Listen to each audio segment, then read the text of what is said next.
Long before the championships, the fame, and the millions of people chanting his name inside crowded arenas, Michael Jordan was simply a young boy growing up in North Carolina, living a quiet life inside a competitive family that unknowingly helped shape one of the most relentless athletes the world would ever see.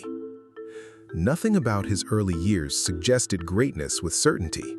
He was not born with the body of a giant, nor did coaches immediately look at him and predict history. In fact, some of the moments that later defined his life were moments filled with disappointment, humiliation, anger, and rejection. Yet those painful experiences became the foundation of the mentality that transformed Michael Jordan into a global legend.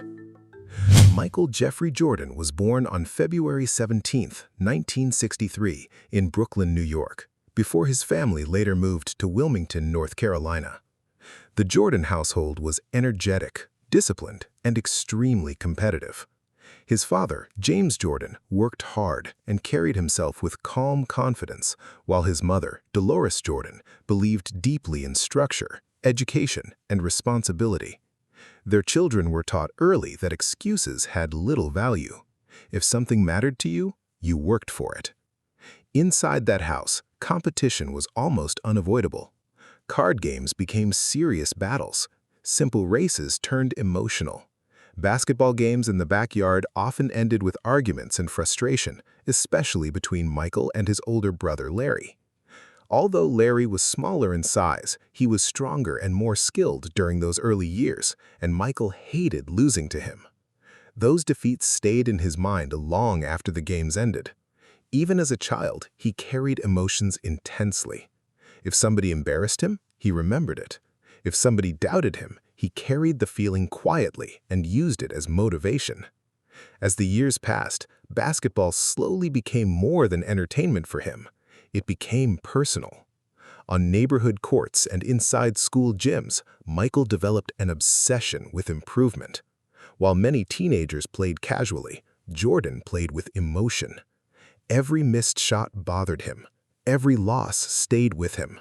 Friends later remembered how difficult it was to beat him without seeing visible frustration on his face. Beneath the smile was already the mentality that would later define his entire career. Then came one of the most famous moments of his young life. During high school, Jordan tried out for the varsity basketball team at Laney High School. He walked into the gym believing he had done enough to earn a place, but when the final team list was posted, his name was missing. Another player had been selected instead. For a teenager who already tied his self-worth to competition, the rejection felt devastating. Jordan returned home emotionally crushed. Years later, people would often describe this moment as the beginning of his greatness, because instead of accepting failure quietly, he transformed it into fuel. From that point forward, his work ethic changed completely. He practiced before school, after school, and late into the evening. His mother sometimes had to tell him to stop practicing and come inside.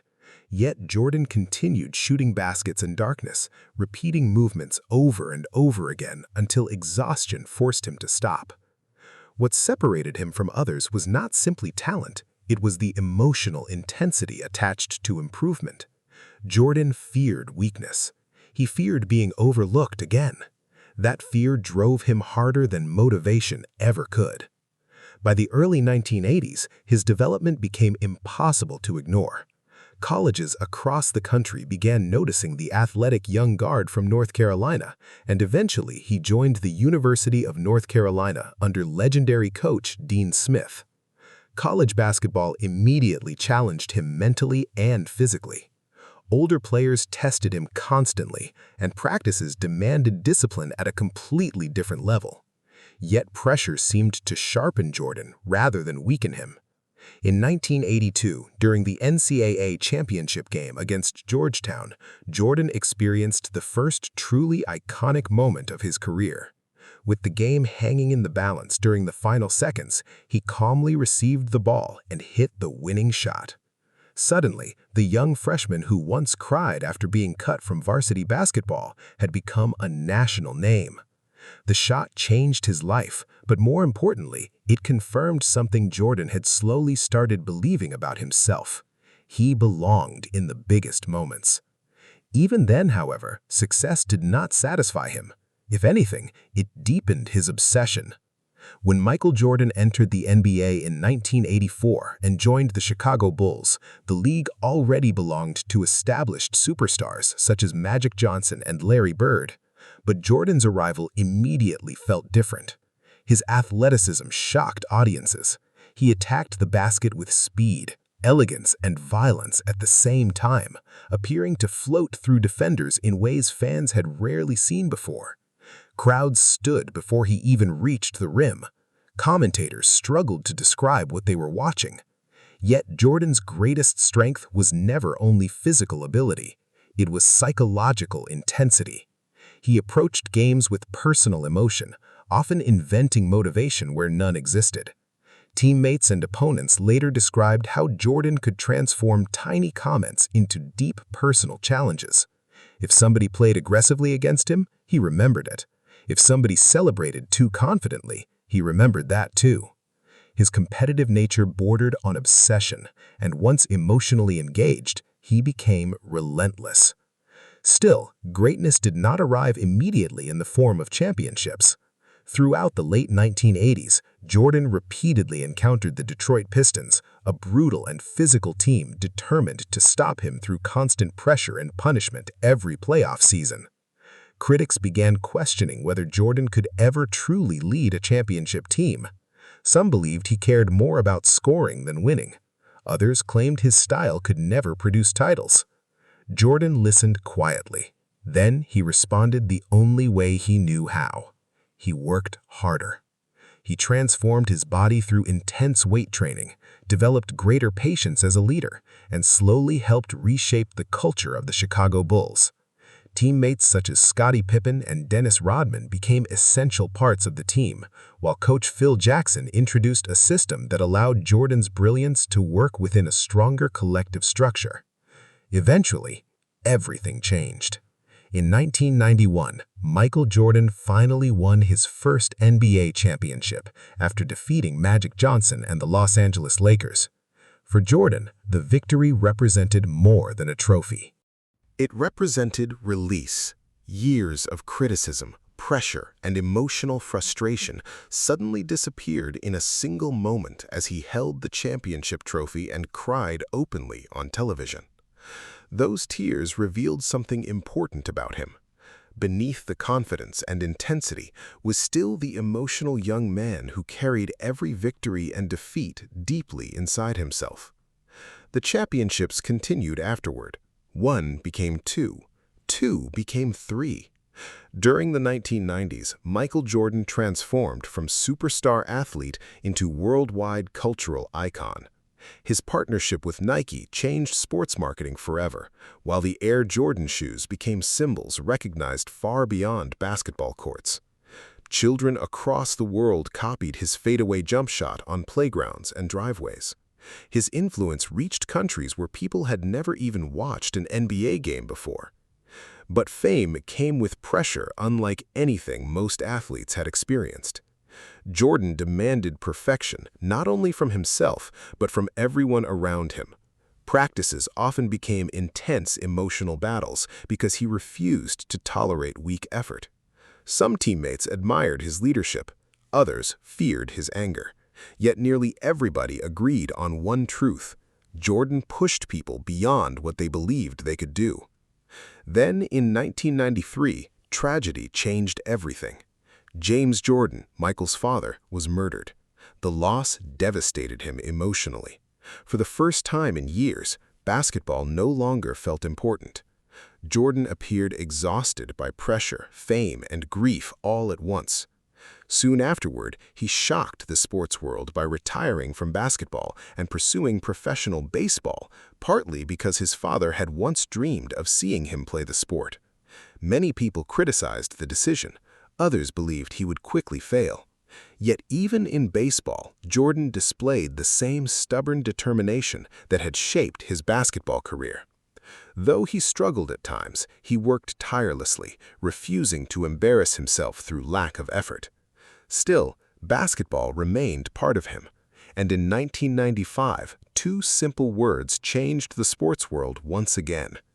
"I'm back." Jordan returned to the NBA older, emotionally worn, and physically different, yet the competitive fire inside him remained untouched. Soon, the Chicago Bulls regained dominance, and Jordan added 3 more championships to his legacy. During this second championship run came one of the most legendary moments of his career, the famous flu game during the 1997 NBA Finals against the Utah Jazz. Weak, exhausted, and visibly sick, Jordan still delivered an extraordinary performance, scoring repeatedly despite barely having enough energy to stand. By the end of the game, he leaned heavily onto Scottie Pippen while the crowd erupted around them. The image became legendary because it represented something deeper than talent. It represented willpower. In 1998, after winning another championship with Chicago, Jordan retired again. This time, many believed the story had truly ended, yet competition remained difficult for him to leave behind entirely.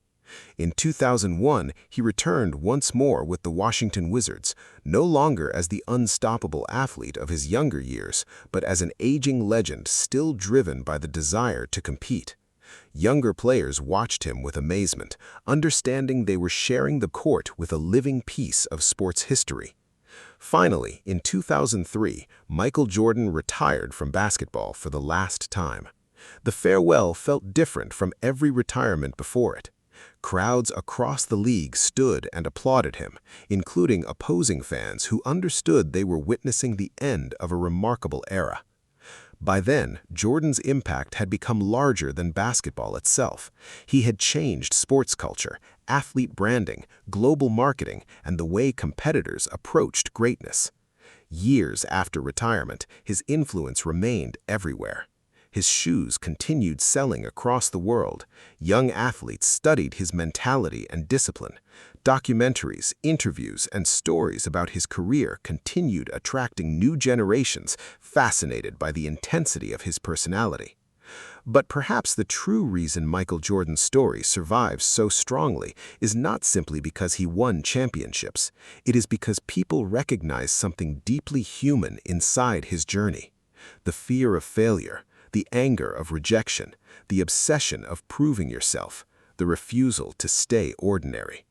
Michael Jordan transformed those emotions into fuel, and through that process, he became more than an athlete.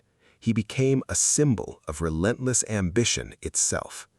And perhaps that is the greatest lesson hidden inside his story. Greatness is rarely born from comfort. More often, it is built slowly through disappointment, discipline, sacrifice, and the refusal to surrender after failure. If you enjoyed this journey through the life of Michael Jordan, consider subscribing for more timeless stories, legendary lives, and unforgettable histories from the people who shaped the world.